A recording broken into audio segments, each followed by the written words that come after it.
اعوذ باللہ من الشیطان الرجیم بسم اللہ الرحمن الرحیم۔ سامعین اور ناظرین، مولا علی علیہ الصلوۃ والسلام کے حضرت ابو بکر، عمر اور عثمان سے افضل ہونے کے بارے میں یاسین قادری اور ذوالفقار حیدر، جو اپنے آپ کو سید بتاتا ہے، کے درمیان مناظرہ ہوا، جس کے دوران اہل سنت کے مناظر یاسین قادری نے مولا علی علیہ الصلوۃ والسلام کے حضرت ابو بکر، عمر اور عثمان سے افضل ہونے کے بارے میں بہت سارے دلائل قرآن اور حدیث سے پیش کیے۔ ان دلائل میں سے ایک دلیل یہ بھی تھی کہ جو صحابہ غزوہ احد اور غزوہ حنین میں بھاگ گئے تھے ان صحابہ کے برابر نہیں ہو سکتے جو ثابت قدم رہے اور غازی بن کر واپس لوٹے یا انہوں نے اللہ کی بارگاہ میں اپنی قیمتی جانوں کا نذرانہ پیش کیا۔ تو یاسین قادری علی اللہ مقامہ کے اس نقطہ نظر پر مخالف مناظر ذوالفقار نے کہا کہ آپ صحابہ کرام کے لیے فرار کا لفظ استعمال نہ کریں، تو یاسین قادری نے جواب دیا کہ بخاری شریف میں عثمان کے لیے ففررتا یعنی فرار کا لفظ موجود ہے، تو ففررتا کا ترجمہ فرار ہی ہوگا۔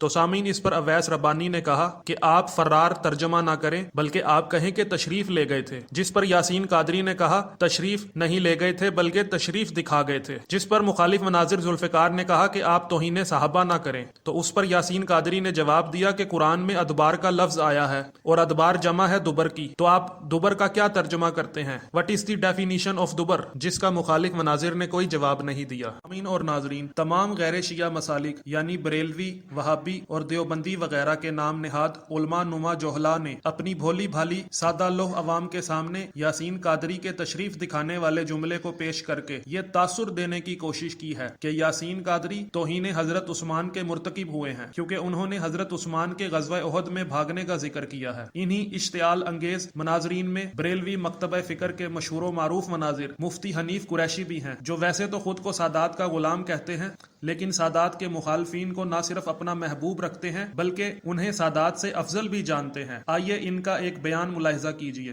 یہ مناظرہ کراچی کے ہمارے ایک سید بادشاہ ہیں ان کے درمیان اور یاسین قادری صاحب نامی ایک شخص ہیں ان کے درمیان ہوا ہے۔ گو کہ قادری ان کے نام کا حصہ ہے، تاہم 2019 میں ان کی حرکات و سکنات، ان کے لب و لہجے اور ان کے بعض جملے جو انہوں نے صحابہ کرام کی بابت استعمال کیے تھے اور جو ان کا لب و لہجہ اور جو ان کے پنچنگ تھی جملوں کے ساتھ، وہ یقیناً اس کو دیکھ کر میں نے یہ کہہ دیا تھا کہ یہ شخص سنی نہیں ہے بلکہ یہ روافظ کا اعلی کار اور رافضی ہے۔ تاہم اس مناظرے کے دوران دونوں طرف سے دلائل ہوئے، وہ مناظرہ یوٹیوب کے اوپر موجود ہے۔ اس مناظرے اور مباحثے میں حضرت مولا کائنات مولا علی پاک کی افضلیت کو ثابت کرتے ہوئے یاسین قادری نے، جو کہ خود کو سنی کہتا ہے، حالانکہ جو لب و لہجہ اس نے اس مناظرے میں صحابہ کرام کے حوالے سے اختیار کیا وہ ہرگز کسی سنی کا نہیں ہو سکتا۔ اس شخص نے اپنے دعوے کو ثابت کرنے کے لیے حضرت مولا کائنات کی افضلیت کو اس نے خلیفہ ثالث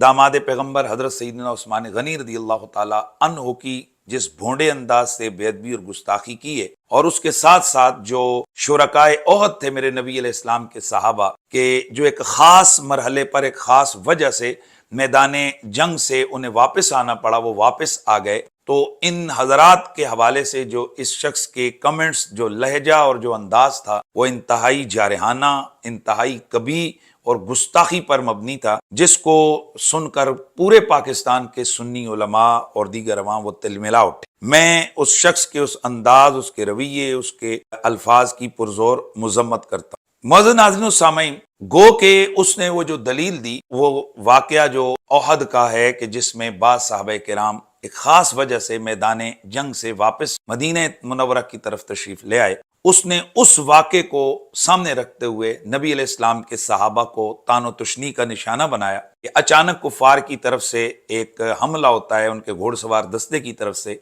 اور وہ مسلمان جو میدان جنگ میں مال غنیمت جمع کر رہے ہیں، اچانک ان پر قیامت ٹوٹ پڑی اور کسی کو ادھر ادھر اپنا ہوش نہ رہا۔ اسی دوران شیطان کی طرف سے ایک افواہ اڑائی گئی اور کسی نے یہ نعرہ لگا دیا کہ رسول اللہ صلی اللہ علیہ وسلم کا انتقال اور وصال ہو گیا۔ اس موقع پر بتقاض بشریت صحابہ کرام علیہم رضوان وہ میدان جنگ کو چھوڑ کر مدینہ کی جانب تشریف لے گئے تو اللہ تبارک و تعالیٰ نے ان صحابہ کو اپنے محبوب کریم جب کہ وہ میدان جنگ میں تھے ان کو چھوڑ کر ان کے اس جانے پر اللہ نے تنبیہ فرمائی اور فرمایا وَلَقَدْ صَدَقَكُمُ اللَّهُ وَعَدَهُ إِذْ تَحُسُّونَهُم بِإِذْنِهِ، اے میرے یار کے یارو، اللہ نے تمہیں سچ کر دکھایا اپنا وہ وعدہ جب تم اس کے حکم سے کافروں کو قتل کرتے تھے، حَتَّى إِذَا فَشِلْتُمْ وَتَنَازَعْتُمْ فِي الْأَمْرِ وَعَصَيْتُمْ مِن بَعْدِ مَا أَرَاكُمْ مَا تُحِبُّونَ، یہاں تک کہ تم نے بزدلی کی اور حکم میں جھگڑا ڈالا اور نافرمانی کی، ثُمَّ صَرَفَكُمْ عَنْهُ، پھر تمہارا منہ اللہ تعالیٰ نے ان سے پھیر دیا کہ وہ تمہیں آزمائے، وَلَقَدْ عَفَا عَنْكُمْ وَاللَّهُ ذُو فَضْلٍ عَلَى الْمُؤْمِنِينَ، اور البتہ تحقیق یہ پکی بات ہے کہ عفا عنکم، اللہ تبارک و تعالیٰ نے تمہیں معاف فرما دیا، اور اللہ تعالیٰ مسلمانوں پر مومنوں پر بڑا فضل کرنے والا ہے۔ آگے فرمایا اذ تسعدون ولا تلوون علی احد والرسول یدعوکم فی اخراکم، ہاں ترجمہ جو کنز الایمان میں ہے وہ ہے کہ جب تم منہ اٹھائے چلے جاتے تھے، ولا تلوون علی احد والرسول یدعوکم فی اخراکم، اور پیٹ پھیر کر کسی کو نہ دیکھتے اور دوسری جماعت میں ہمارے رسول تمہیں پکار رہے تھے۔ تو یہ بنیادی طور پر وہ واقعہ ہے جو قرآن مجید کے اندر ہے، اس کو کوٹ کر کے اس رافضی شخص نے نبی علیہ السلام کے صحابہ کے لیے ایسا بھونڈا انداز اختیار کیا کہ جو میں یہاں دوبارہ اس گستاخی کے جملوں کو بیان نہیں کر سکتا۔ اس کو لے کر سوشل میڈیا پر اس وقت بہت سارے لوگ کہہ رہے ہیں جی کہ اس نے کیا گستاخی کی ہے، اس نے تو قرآن مجید کی آیات کو کوٹ کیا ہے۔ تو میں ان کے لیے یہ کہوں گا کہ قرآن مجید میں تو یہ بھی ہے کہ لا الہ الا انت سبحانک انی کنت من الظالمین، یہ اللہ کے ایک پیغمبر نے اپنے لیے یہ جملے اختیار کی۔ تو کیا کوئی بھی مسلمان یہ جو جملے ہیں ان کو سامنے رکھتے ہوئے یہ لفظ اپنی زبان سے اس پیغمبر، اس نبی یا دیگر انبیاء کے لیے وہ کہہ سکتا ہے؟ یا دیگر انبیاء علیہ السلام نے اللہ کے سامنے عاجزی کرتے ہوئے انکساری کے ساتھ جو جملے اپنی ذوات قدسیہ کے لیے اختیار کیے، تو کیا وہ قرآن کے اندر تو موجود ہیں؟ ہم میں سے کوئی شخص ان جملوں کو اپنی زبانوں پر لا سکتا ہے؟ اور دوسری بات کہ جس کی طرف توجہ نہیں دی جاتی اور یہ رافضی لوگ جس کو پی جاتے ہیں، وہ بات یہ ہے کہ اللہ تعالیٰ نے وہاں کیٹیگوریکلی فرمایا وَلَقَدْ عَفَا عَنْكُمْ، اے صحابہ جو تم نے کیا یہ درست نہیں تھا، لیکن چونکہ ریزن موجود تھی، وہاں میدان جنگ کی جو حالت تھی وہ موجود، اور بالخصوص وہ صحابہ کرام کہ جو ایک پہاڑی درے کے اوپر جنہیں کھڑا کیا گیا تھا کہ وہاں وہ اپنی جگہ سے نہ ہٹیں، وہ تیر انداز جو دستہ تھا نبی علیہ السلام کے صحابہ کا، جب انہوں نے دیکھا کہ بھئی میدان جنگ صاف ہو چکا، مسلمان مال غنیمت جمع کر رہے ہیں، تو انہوں نے سمجھا جنگ ختم ہو گئی، تو وہ اپنی جگہ سے ہٹے، تو وہیں سے دشمن نے حملہ کیا اور یہ سارا نقصان اٹھانا پڑا۔ تو اب ان سے وہ جو معاملہ ہوا، وہ جان بوجھ کر کوئی کافروں کے ساتھ مل تو نہیں گئے تھے، بلکہ ان کے ذہن میں یہ آیا کہ بھئی جنگ ختم ہو گئی، وہاں سے ہٹ گئے، جس کی وجہ سے یہ جنگ کا نقشہ بدل گیا اور پانسا پلٹ گیا۔ تو اب اللہ وحدہ لا شریک نے انہیں یہ چیز یاد تو کروائی کہ تم نے ایسا کیوں کیا؟ بھئی وہ رب ہے، وہ چاہے تو اپنے نبی کے صحابہ کو کچھ کہے، وہ چاہے تو کسی بھی بندے کو کہہ سکتا ہے، لیکن اس رب نے پہلے اپنے یار کے یاروں کو تنبیہ فرما کر یاد کروا کر معاملہ کہ تم نے یہ کیا کیا، اس کے بعد اللہ نے جو ان کے لیے حکم جاری کیا وہ کیا تھا؟ وَلَقَدْ عَفَا عَنْكُمْ، اللہ نے تمہیں معاف فرما دیا۔ معزز ناظرین و سامعین، احادیث صحیحہ کے اندر موجود ہے کہ اگر کسی شخص سے کوئی گناہ ہو جائے، میرے سے، آپ سے، کوئی بھی شخص ہو، اور وہ اپنی اس خطا، اپنی اس غلطی پر نادم ہو کر توبہ کر لے، تو اس کے بعد اس شخص کو اس گناہ، اس خطا کا طعنہ دینا یہ حرام ہے، اور اس کی احادیث مبارکہ میں بڑی وعیدیں آئی ہیں اور بڑی مذمت آئی۔ حالانکہ مجھے اور آپ کو نہیں پتا کہ اس نے اس جس خطا اور گناہ سے توبہ کی ہے اللہ نے اس کو معاف کیا یا نہیں کیا، لیکن چونکہ یہ معاملہ اللہ اور اس کے بندے کا ہے، ہمارے لیے حکم یہ ہے کہ ایک مسلمان نے کسی معاملے پر توبہ کر لی ہے، رجوع کر لیا ہے، تو ہم اس کی توبہ اور اس کے رجوع کو قبول کریں اور اس کو اس گناہ اور اس خطا کا طعنہ ہرگز نہ۔ یہ کہاں ہے کہ جہاں پر ہمیں معلوم بھی نہیں ہے کہ اس بندے کے یہ الفاظ، یہ جو ادا کی ہیں اس نے، چاہے پتہ نہیں دل سے کیے ہیں یا اوپر سے کیے ہیں، لیکن ہمیں حکم یہ ہے کہ جب اس نے توبہ کر لی ہے، جب یہ رجوع کر لیا ہے، تو اب اس کے حوالے سے کوئی جملہ زبان پر نہیں لانا، کوئی طعنہ نہیں دینا۔ یہ ہے میرے اور آپ کے لیے۔ تو جہاں معاملہ یہ ہو کہ اللہ تعالیٰ خود فرما رہا ہو کہ میں نے اپنے ان یار کے یاروں کو، اپنے محبوب کے پیاروں کو، محبوب کے صحابہ کو، ان کے لشکریوں کو، عہد والوں کو میں نے معاف کر دیا ہے، تو اب اللہ فرما رہے معاف کر دیا، تو اللہ کی دی گئی معافی کو خاطر میں کوئی شخص نہ لائے اور پھر ان نبی علیہ السلام کے صحابہ کے اس عمل کے اوپر وہ تان کرے اور زبانیں تان کو دراز کرے، تو پھر اس کے لیے صاحب نسیم الریاض کا وہ جملہ کافی ہے کہ وہ قلب من کلاب النار، ایسے شخص کے ساتھ ہمارا اظہار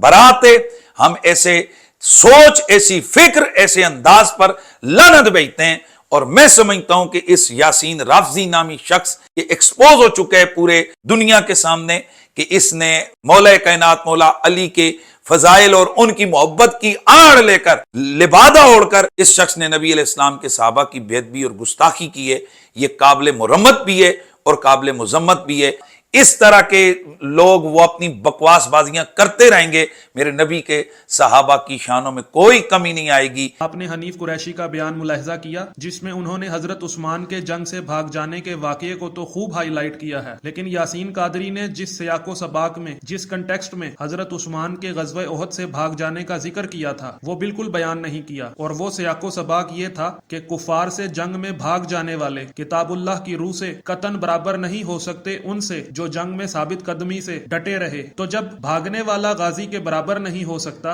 تو افضل کیسے ہو سکتا ہے؟ سامعین، میں اپنی سابقہ ویڈیو میں دیوبندی مفتی عبد الواحد قریشی کو، مایا ناز مفتی اعظم پاکستان، دارالعلوم دیوبند کو کراچی پاکستان میں امپورٹ کرنے والے مفتی محمد شفیع عثمانی کی تفسیر معارف القرآن میں بیشتر حوالہ جات سے یہ ثابت کر چکا ہوں کہ صحابہ کرام نہ صرف جنگوں سے جان بچا کر بھاگتے رہے بلکہ مختلف مواقع پر اپنی جان بچا کر رسول صلی اللہ علیہ وآلہ وسلم اور دیگر حضرات کی پناہ لیتے رہے۔ تو اب جو توپیں یاسین قادری پہ گولہ بارود اگل رہی ہیں ان سے پوچھتا ہوں کہ آپ مفتی اعظم پاکستان سے زیادہ تعلیم یافتہ ہیں؟ کیا آپ مفتی محمد شفیع عثمانی پر بھی توہین صحابہ کا فتویٰ لگائیں گے یا انہیں اس سے استثناء قرار دیں گے؟ حنیف قریشی صاحب، یاسین قادری اور ان کی تائید کرنے والوں نے کب کہا کہ غزوہ احد میں صحابہ اس لیے بھاگے تھے کہ وہ کافروں کے ساتھ مل گئے تھے؟ بلکہ ان کا موقف تو یہی ہے کہ رسول صلی اللہ علیہ وآلہ وسلم کی تاکید کے باوجود بزدل صحابہ نے اپنی جگہ چھوڑ دی اور مال غنیمت اکٹھا کرنے لگ گئے۔ جب غزوہ احد میں مسلمانوں کا لشکر بکھر گیا تو کافروں نے موقع غنیمت جان کر ان پر حملہ بول دیا۔ جب اچانک حملہ ہوا تو بزدل صحابہ بھاگ گئے اور بہادر صحابہ میدان میں کھڑے رہے۔ اگر بزدل صحابہ رسول صلی اللہ علیہ وآلہ وسلم کی حکم عدولی نہ کرتے تو رسول معظم صلی اللہ علیہ وآلہ وسلم کے دندان مبارک شہید نہ ہوتے۔ اگر ڈرپوک صحابہ میدان چھوڑ کر نہ بھاگتے تو سیدنا حمزہ علیہ الصلوۃ والسلام قتل نہ ہوتے اور آپ کے ماموں کی اماں جان ہندہ سیدنا حمزہ کا کلیجہ نہ چباتی، نہ ان کے ناک، کان اور دیگر اعضاء کو گلے کا ہار بناتی۔ مفتی حنیف قریشی صاحب، آپ کا بیان میں بار بار یہ تسلیم کرنا کہ صحابہ سے خطا ہو گئی تھی لیکن اللہ نے صحابہ کی خطا کو معاف کر دیا تھا، لہٰذا انہیں تانا نہیں دینا چاہیے اور ان کی توبہ کو قبول کرنا چاہیے، تو اس ضمن میں میرا موقف یہ ہے کہ اول تو یاسین قادری نے حضرت عثمان کو تانا بالکل نہیں دیا بلکہ مولا علی کے حضرت عثمان سے افضل ہونے کی دلیل میں فقط اتنا ہی کہا ہے کہ حضرت عثمان غزوہ احد سے تشریف دکھا گئے تھے، یعنی بھاگ گئے تھے، جبکہ حیدر کرار مولا علی علیہ الصلوۃ والسلام غزوہ احد میں ثابت قدم رہے۔ اس لیے مولا علی اور عثمان برابر نہیں ہو سکتے۔ حقائق کو توڑ مڑوڑ کر پیش کرنے سے آپ مکمل طور پر ایکسپوز ہو چکے ہیں اور عوام الناس کو یہ بات بخوبی سمجھ آ چکی ہے کہ آپ اول درجے کے جھوٹے انسان ہیں اور اللہ نے قرآن میں جھوٹوں پر لعنت کی ہے۔ آپ کا موقف یہ ہے کہ گناہ کا مرتکب اگر توبہ تائب ہو جائے اور اپنے بیان سے رجوع کر لے تو اس کی توبہ قبول کر لی جائے۔ تو میں بھی آپ سے کہتا ہوں کہ یاسین قادری نے تو اپنے بیان سے رجوع کر لیا ہے، تو اپنے نظریے کے مطابق آپ بھی یاسین قادری کی توبہ کو قبول کیجئے اور ان کے خلاف زہر اگلنا بند کیجئے، ورنہ ہم آپ کی بھولی بھالی عوام الناس کو آپ کی کتاب میں کھول کھول کر بتاتے رہیں گے کہ جس شے کو آپ ساری زندگی سونا بتا کر بیچتے آئے تھے وہ تو پیتل بھی نہیں تھا۔ اور جب آپ نے یہ تسلیم کر لیا کہ حضرت عثمان غزوہ احد سے بھاگے تھے اور اللہ نے ان کی خطا کو معاف کر دیا، تو یاسین قادری نے بھی تو یہی کہا تھا کہ حضرت عثمان جنگ سے فرار ہوئے لیکن اللہ نے انہیں معاف کر دیا۔ تو جناب اللہ نے احد میں بھاگنے والوں کو احد میں بھاگنے پر معاف کیا تھا، اس بنیاد پر کہ وہ دوبارہ جنگ سے نہیں بھاگیں گے، اور یہ تو آپ کی کتب میں تواتر سے نقل ہوا ہے کہ گناہ کبیرہ 7 ہیں جن میں سے ایک گناہ جنگ سے بھاگ جانا بھی ہے۔ تو اب جو صحابی غزوہ احزاب میں عمر ابن عبد ود اور اور غزوہ خیبر میں مرحب سے ڈر کر بھاگے تھے کہ جس پر رسول معظم صلی اللہ علیہ وآلہ وسلم کو کہنا پڑا کہ کل علم اس کو دوں گا جو مرد ہوگا، کرار غیر فرار ہوگا۔ تو ان اصحاب کی معافی کا ذکر آپ قرآن سے دکھائیے، ورنہ مان لیجئے کہ جو غزوہ احزاب اور غزوہ خیبر میں بھی بھاگتے آئے ہیں وہ قطعاً اس علی کی برابری نہیں کر سکتے جو کرار غیر فرار رسول کے سند یافتہ ہیں۔ سامعین، آج آپ کو بریلوی مکتبہ فکر کی مشہور و معروف تفسیر تبیان القرآن سے صحابہ کرام کا جنگوں اور مختلف مواقع پر بھاگنا دکھانے لگا ہوں۔ یہ تفسیر بریلوی مکتبہ فکر کے بہت بڑے مفسر غلام رسول سعیدی نے تالیف کی ہے، اور انجینئر محمد علی مرزا بھی اس مفسر کی تعریفیں کرتے نہیں تھکتے۔ سامعین، تفسیر تبیان القرآن سورہ آل عمران کی آیت نمبر 155 میں جلد 2 صفحہ 408 میں لکھا ہے کہ عثمان بن موہب بیان کرتے ہیں کہ ایک شخص حج بیت اللہ کرنے کے لیے آیا۔ اس نے کچھ لوگوں کو بیٹھے ہوئے دیکھا تو اس نے پوچھا کہ یہ کون لوگ بیٹھے ہوئے ہیں؟ تو لوگوں نے کہا یہ قریش ہیں۔ تو پوچھا کہ یہ بوڑھا آدمی کون ہے؟ تو لوگوں نے کہا یہ حضرت ابن عمر ہیں۔ تو اس نے کہا کہ میں آپ سے سوال کرتا ہوں کہ آپ مجھے اس کا جواب دیں گے؟ میں آپ کو اس بیت اللہ کی حرمت کی قسم دے کر سوال کرتا ہوں کہ کیا آپ کو معلوم ہے کہ حضرت عثمان بن عفان جنگ احد کے دن بھاگ گئے تھے؟ تو حضرت ابن عمر نے کہا ہاں۔ اس نے کہا کیا آپ کو معلوم ہے کہ وہ غزوہ بدر میں بھی حاضر نہیں ہوئے تھے؟ تو حضرت ابن عمر نے کہا ہاں۔ جی سامعین، آپ نے ملاحظہ کیا کہ حضرت عثمان کے غزوہ احد میں بھاگ جانے کا ذکر خود بریلوی ملا غلام رسول سعیدی نے اپنی تفسیر میں کیا ہے، تو مفتی حنیف قریشی ان پر کیا توہین عثمان کا الزام عائد کرتے ہیں یا نہیں؟ اور سامعین، اسی تفسیر تبیان القرآن میں سورہ آل عمران کی آیت نمبر 128 کی تفسیر میں جلد 2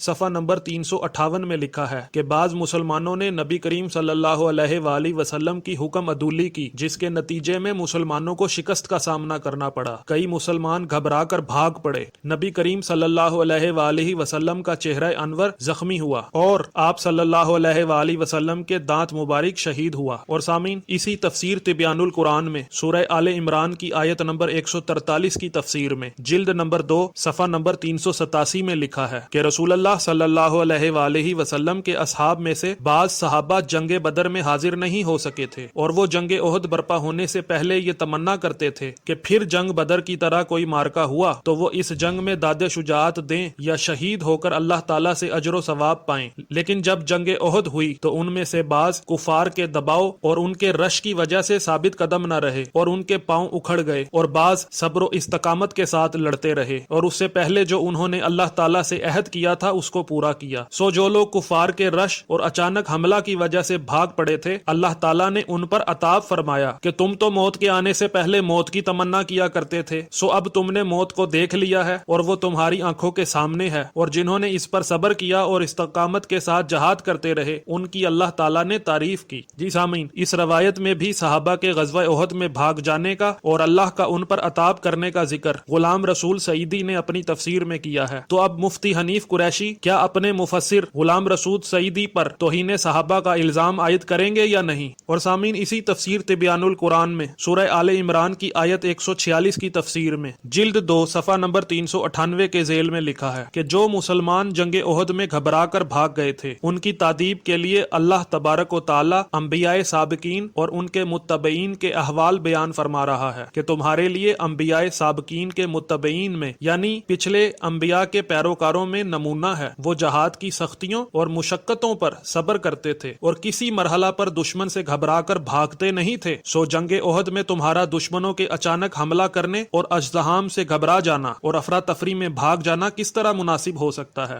تمہیں غور کرنا چاہیے کہ کتنے نبیوں نے اللہ کی راہ میں قتال کیا اور ان کے ساتھ ان کے اصحاب نے دین کی سربلندی کے لیے قتال کیا۔ ان میں سے کتنے جنگ میں شہید ہوئے اور کتنے زخمی ہو گئے، لیکن اس کے باوجود وہ سست اور کمزور نہیں ہوئے، اور نہ اس کے بعد وہ جہاد کرنے سے گھبرائے، نہ انہوں نے دشمنوں سے صلح کرنے کے لیے سوچا، نہ وہ دنیا کے مال و متاع کو دیکھ کر اس کو لوٹنے کے لیے ٹوٹ پڑے، نہ انہوں نے پیٹھ پھیری، بلکہ اپنے نبی کے شہید ہونے کے بعد بھی وہ اسی پامردی اور ثابت قدمی سے دشمنوں کے خلاف جہاد کرتے رہے۔ یہ ان کے چند قابل تحسین کاموں کی ایک جھلک ہے، اور اس میں ان مسلمانوں پر تاریز ہے جو اپنے نبی کریم صلی اللہ علیہ وآلہ وسلم کی شہادت کی جھوٹی خبر سن کر گھبرا گئے تھے، اور ان میں سے بعض ابو سفیان سے امان حاصل کرنے کی تدبیریں سوچ رہے تھے۔ جی سامعین، اس روایت میں بھی صحابہ کے غزوہ احد میں بھاگ جانے اور ان پر اللہ کے عطاب کا ذکر غلام رسول سعیدی نے اپنی تفسیر میں کر دیا ہے۔ اب مفتی حنیف قریشی کیا غلام رسول سعیدی بریلوی پر بھی گستاخی صحابہ کا الزام عائد کرتے ہیں، یا جس کی لاٹھی اس کی بھینس کے نظریے کے مطابق غلام رسول سعیدی کو توہین صحابہ سے استثناء قرار دیتے ہیں؟ اور سامعین، اسی تفسیر تبیان القرآن میں سورہ آل عمران آیت نمبر 149 کی تفسیر میں جلد 2 صفحہ نمبر 403 اور 404 میں لکھا ہے کہ امام ابو جعفر محمد بن جریر طبری متوفہ 310 ہجری روایت کرتے ہیں کہ حسن بیان کرتے ہیں کہ جنگ احد میں جب مسلمان دشمن سے شکست کھا گئے تو وہ وادی میں بکٹٹ بھاگتے جا رہے تھے۔ اور اسی تفسیر میں لکھا ہے کہ قتادہ بیان کرتے ہیں کہ جنگ احد کے دن مسلمان وادی میں بھاگے جا رہے تھے اور رسول اللہ صلی اللہ علیہ وآلہ وسلم ان کو پیچھے سے پکار رہے تھے، اللہ کے بندوں میری طرف آؤ، اللہ کے بندوں میری طرف آؤ۔ اور سامعین، اس میں لکھا ہے کہ صدی بیان کرتے ہیں کہ احد کے دن جب مشرکوں نے مسلمانوں پر شدت سے دباؤ ڈالا اور ان کو شکست دے دی تو بعض مسلمان مدینہ چلے گئے اور بعض پہاڑ پر چڑھ کر ایک چٹان کی اوٹ میں ہو گئے، اور رسول اللہ صلی اللہ علیہ وآلہ وسلم ان کو پیچھے سے پکار رہے تھے کہ اللہ کے بندوں میری طرف آؤ۔ اس آیت میں اللہ تعالیٰ نے مسلمانوں کے پہاڑ پر چڑھنے اور رسول اللہ صلی اللہ علیہ وآلہ وسلم کے ان کو بلانے کا ذکر کیا ہے۔ اور سامعین، اسی تفسیر میں لکھا ہے کہ مجاہد بیان کرتے ہیں کہ ایک غم یہ تھا کہ نبی صلی اللہ علیہ وآلہ وسلم کی شہادت کی خبر پھیل گئی تھی، اور دوسرا غم یہ تھا کہ کافروں نے پلٹ کر حملہ کیا اور مسلمان اس اچانک یلغار سے گھبرا کر بھاگ پڑے۔ اور سامعین، انہوں نے جامع البیان کا حوالہ دیا ہے۔ پھر غلام رسول سعیدی اس آیت کی تفسیر میں لکھتے ہیں کہ تیسری تفسیر یہ ہے کہ جنگ احد میں ان کو بہت سے غموں سے سابقہ پڑا تھا، جانی اور مالی نقصان کا غم تھا، تمام مسلمانوں کو جو ہزیمت اٹھانی پڑی اس کا غم تھا، رسول اللہ صلی اللہ علیہ وآلہ وسلم کا جو چہرہ مبارک زخمی ہوا اور آپ کا دانت شہید ہوا اس کا غم تھا، رسول اللہ صلی اللہ علیہ وآلہ وسلم کی شہادت کی خبر پھیل گئی اس کا غم تھا، مسلمانوں سے جو حکم عدولی سرزد ہو گئی اس کی پشیمانی تھی اور اس پر مواخذہ کا غم تھا۔ مسلمان رسول اللہ صلی اللہ علیہ وآلہ وسلم کو چھوڑ کر بھاگ گئے تھے، حالانکہ آپ صلی اللہ علیہ وآلہ وسلم انہیں آوازیں دے رہے تھے، اس بزدلی دکھانے کا غم تھا۔ آپ کے حکم ماننے میں جو اختلاف اور تنازع کیا اس کا غم تھا، مال غنیمت ہاتھ سے نکل جانے کا غم تھا، ابو سفیان نے جو پلٹ کر حملہ کیا اور بھگدڑ میں مسلمان مارے گئے اس کا غم تھا، مسلمانوں کے احباب اور رشتہ دار مارے گئے، ان کا مصلح کیا گیا، یعنی ان کے ناک کان ہاتھ وغیرہ کاٹے گئے اس کا غم تھا۔ غرض بہت سارے غموم تھے۔ اور سامعین، اسی تفسیر تبیان القرآن میں سورہ آل عمران کی آیت نمبر 122 کی تفسیر میں جلد 2 صفحہ نمبر 339 پہ لکھا ہے کہ انس بن مالک رضی اللہ تعالی عنہ بیان کرتے ہیں کہ میرے چچا جنگ بدر میں شریک نہیں ہو سکے تھے، انہوں نے کہا کہ اگر اللہ تعالیٰ نے مجھے نبی کریم صلی اللہ علیہ وآلہ وسلم کے ساتھ دوبارہ جہاد کا موقع دیا تو اللہ تعالیٰ لوگوں کو دکھا دے گا کہ میں کس طرح جہاد کرتا ہوں۔ وہ جہاد کر رہے تھے کہ مسلمان مشرکوں کے اچانک حملہ کی وجہ سے بھاگے، تو انس بن مالک کے چچا نے کہا کہ اے اللہ، میں ان لوگوں کی کاروائی سے تیری بارگاہ میں عذر پیش کرتا ہوں، یعنی جو لوگ مشرکوں کے اچانک حملے کی وجہ سے بھاگ گئے ہیں، جو صحابی مشرکوں کے اچانک حملے کی وجہ سے میدان چھوڑ کر بھاگ گئے ہیں، ان کے اس عمل سے تیری بارگاہ میں عذر پیش کرتا ہوں اور مشرکوں کے حملہ سے بیزار ہوں۔ اور سامعین، اسی تفسیر تبیان القرآن میں سورہ حجر کی آیت نمبر 42 کی تفسیر میں لکھا ہے کہ جنگ احد میں جو اصحاب رسول میدان جہاد سے پیٹھ موڑ کر بھاگے تھے ان کا قصد اللہ اور اس کے رسول کی نافرمانی نہیں تھا، خوف و ہراس کے غلبہ کی وجہ سے ان کے ذہنوں سے یہ بات نکل گئی تھی کہ میدان سے بھاگنا ان کے لیے جائز نہیں ہے، اور اگر بالفرض یہ معصیت ہو یعنی گناہ ہو تو اصحاب اخلاص سے مراد انبیاء علیہم السلام ہیں جو معصوم ہیں، اور صحابہ کرام رضوان اللہ علیہم اجمعین سے معصیت یعنی گناہ صادر ہوئی ہے، یعنی غلطی صادر ہوئی ہے، لیکن انہوں نے فوراً توبہ کر لی اور اللہ تعالیٰ نے انہیں معاف فرما دیا اور ان پر حدود جاری ہوئی ہیں۔ اور سامعین، اسی اسی تفسیر تبیان القرآن میں سورہ احزاب کی آیت نمبر 14 کی تفسیر میں لکھا ہے کہ نبی صلی اللہ علیہ وآلہ وسلم سے اجازت طلب کرنے والے بنو حارثہ تھے، اور بعض نے یہ کہا ہے کہ وہ بنو سلمہ تھے۔ غزوہ احد میں انہوں نے بزدلی دکھائی تھی، پھر انہوں نے توبہ کی، اور غزوہ خندق سے پہلے انہوں نے یہ عہد کیا تھا کہ وہ آئندہ میدان جنگ سے نہیں بھاگیں گے۔ اور سامعین، اسی تفسیر تبیان القرآن میں سورہ توبہ کی آیت نمبر 25 کی تفسیر میں جلد 5 صفحہ نمبر 109 میں لکھا ہے کہ حضرت ابن عباس رضی اللہ تعالی عنہ بیان کرتے ہیں کہ غزوہ حنین میں میں رسول اللہ صلی اللہ علیہ وآلہ وسلم کے ساتھ تھا، میں اور حضرت سفیان بن حارث رسول اللہ صلی اللہ علیہ وآلہ وسلم کے ساتھ ساتھ رہے، اور آپ صلی اللہ علیہ وآلہ وسلم سے بالکل الگ نہیں ہوئے۔ رسول صلی اللہ علیہ وآلہ وسلم اس سفید رنگ کے خچر پہ سوار تھے جو آپ صلی اللہ علیہ وآلہ وسلم کو فروا بن نفاسہ جزامی نے ہدیہ کی تھی۔ جب مسلمانوں اور کفار کا مقابلہ ہوا تو مسلمان پیٹ پھیر کر بھاگے۔ اللہ تعالیٰ نے فرمایا ہے، پھر اللہ نے اپنے رسول پر طمانیت قلب نازل فرمائی، یعنی قلبی اطمینان نازل کیا، اور ایمان والوں پر بھی، اور اس نے ایسے لشکر اتارے جن کو تم نے نہیں دیکھا۔ حوازن کی تیر اندازی سے